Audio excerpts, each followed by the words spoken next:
नमस्कार दोस्तों, मैं डॉक्टर स्वप्निल सागर जैन निरामय होम्योपैथी के अपने इस YouTube चैनल पर आप सभी का बहुत बहुत स्वागत करता हूं। दोस्तों,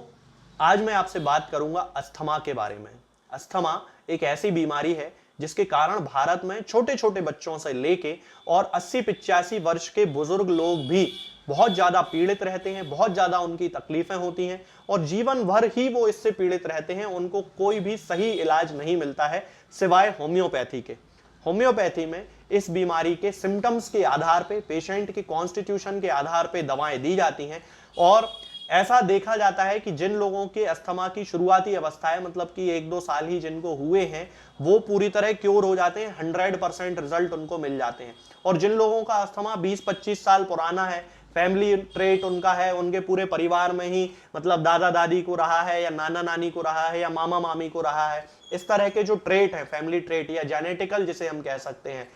उन लोगों को भी अस्थमा के जो सिम्टम्स होते हैं उनमें होम्योपैथिक मेडिसिन के लगातार उपयोग से सही तरीके से यदि केस टेकिंग करके उनको दवाई दी जाए तो 90-95% रिजल्ट उन लोगों को भी मिल जाते हैं। अब होम्योपैथी में दोस्तों इसके लिए बहुत सारी अलग अलग दवाएं आती हैं जो पेशेंट के सिम्टम्स से मैच करने के आधार पर उनको दी जाती हैं। उन्हीं में से एक दवा के बारे में मैं आज आपसे बात करूंगा और उस मेडिसिन का नाम है दोस्तों ग्रिंडेलिया रोबस्टा। ये मेरे पास ग्रिंडेलिया रोबस्टा है।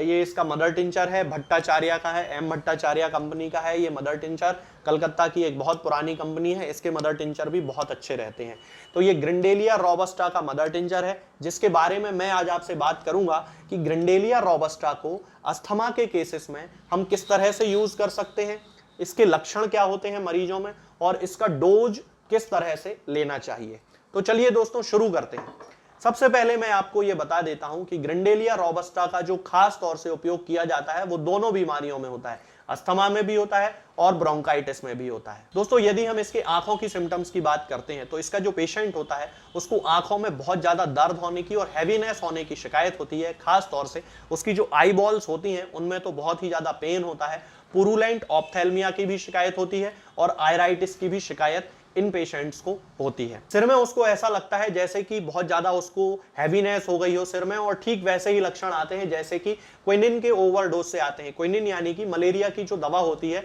उसके ओवरडोज से जैसे सिम्टम्स सिर में आते हैं, मरीजों को हैवीनेस लगती है, फुलनेस लगती है, वैसे ही सिम्टम ग्रिंडेलिया के पेशेंट को देखने में मिलते हैं। यदि हम इसके रेस्पिरेटरी सिम्टम्स की बात करते हैं तो रेस्पिरेटरी सिम्टम्स में दोस्तों ये देखा जाता है कि जिन लोगों को अस्थमा की और ब्रोंकाइटिस की शिकायत होती है उन लोगों पर ये मेडिसिन बहुत ही अच्छा काम करती है। खास तौर से ब्रोंकाइटिस के और अस्थमा के वो केसेस जिनमें कि लोगों के या पेशेंट्स की जो छाती होती है, जो लंग्स होते हैं, उनमें बहुत ही ज्यादा म्यूकस भरा हुआ है, वीजिंग साउंड आता है, वीजिंग रेल्स जिसे बोला जाता है, वो आवाज सुनाई देती है जैसे कि वो जो वेलक्रॉन होती है ना, वो उसको खींचने से, वो जो चिपकने वाला एक वेलक्रॉन मटेरियल होता है, उसको खींचने से जो चट चट चट चट की आवाज आती है, वैसी आवाज उसमें पेशेंट के फेफड़ों से आती है, लंग्स से आती है, घड़घड़ाहट की आवाज आती है। या इसको हम कह सकते हैं कि जो लोग हुक्का पीते हैं उनमें हल्का हल्का जो साउंड, हुक्के से घड़घड़ाने वाला जो साउंड आता है ना, वैसा साउंड इसमें कंटिन्यूअस साउंड आता है, इसको रेल्स कहा जाता है।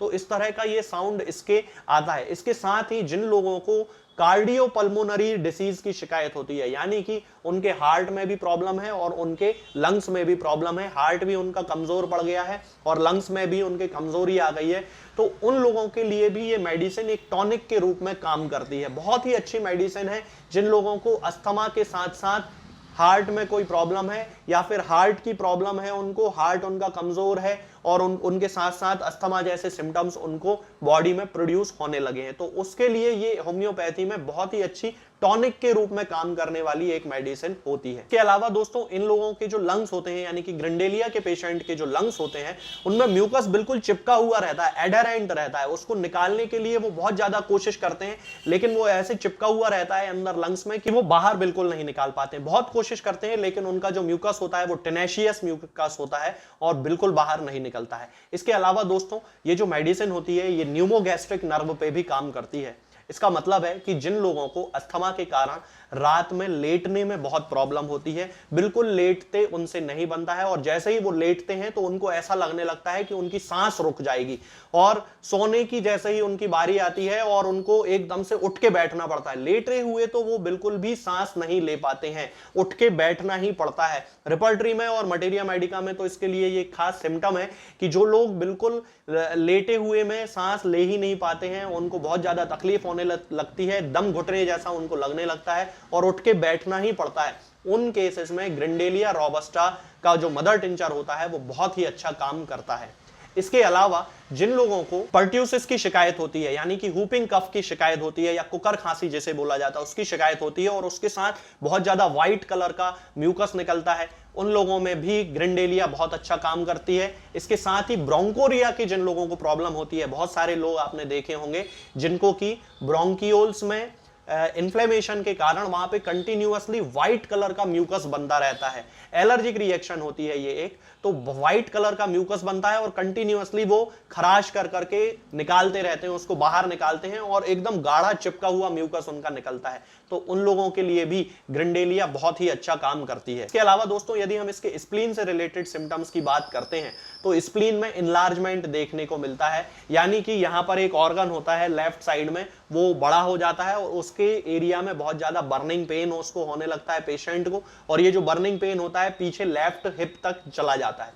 यदि हम इसके स्किन के सिम्टम्स की बात करते हैं तो स्किन में ये देखने को मिलता है कि ये हर्पीस की एक बहुत ही अच्छी मेडिसिन है। रोजियोला जैसे इरप्शंस, लाल लाल कलर के इरप्शंस इसमें हो जाते हैं। इसके साथ ही उनमें बहुत ज्यादा बर्निंग होती है, इचिंग होती है, लाल लाल कलर के अल्सर्स जैसे इरप्शंस हो जाते हैं। तो ये सारे सिम्टम्स स्किन से रिलेटेड इनमें पेशेंट्स में देखे जाते हैं। तो दोस्तों ग्रिंडेलिया रोबस्टा इतने सारे सिम्टम्स में पेशेंट की हेल्प करती है। यदि हम इसके डोज की बात करते हैं तो हमें इसका मदर टिंचर यूज करना चाहिए और मदर टिंचर की 5-5 बूंद दिन में 3 बार आधे कप या 1 कप पानी में मिलाकर पेशेंट को देना चाहिए। कंपनी आप कोई सी भी ले सकते हैं, जर्मन भी अच्छा है, एसबीएल भी अच्छा है, ये भट्टाचार्य भी बहुत अच्छा है, तो आप कोई सा भी ले सकते हैं, कोई दिक्कत नहीं है। 5-5 बूंद दिन में 3 बार आधे कप या 1 कप पानी में मिलाकर पेशेंट के सिम्टम से मैच करने के बाद पेशेंट को देना शुरू कर दीजिए कंटिन्यू 2-3 महीनों तक, तो उसके जो सिम्टम्स होते हैं वो पूरी तरह ठीक हो जाते हैं। दोस्तों आज के लिए फिलहाल इतना ही। आगे के वीडियोस में मैं आपसे बात करूंगा कुछ नई बीमारियों के बारे में और उनकी होम्योपैथिक दवाओं के बारे में। तब तक के लिए जय हिंद, जय भारत। दोस्तों होम्योपैथिक दवाओं को खाने का सबसे अच्छा तरीका होता है कि हम हमेशा खाली पेट इन दवाओं को खाएं। जिन दवाओं को दिन में केवल एक बार खाना है उन्हें सुबह खाली पेट खा लेना चाहिए, मुंह में अच्छे से कुल्ला करके, गार्गल्स करके मुंह को साफ कर लेना चाहिए और उसके बाद हमें होम्योपैथिक दवाई खा लेना चाहिए।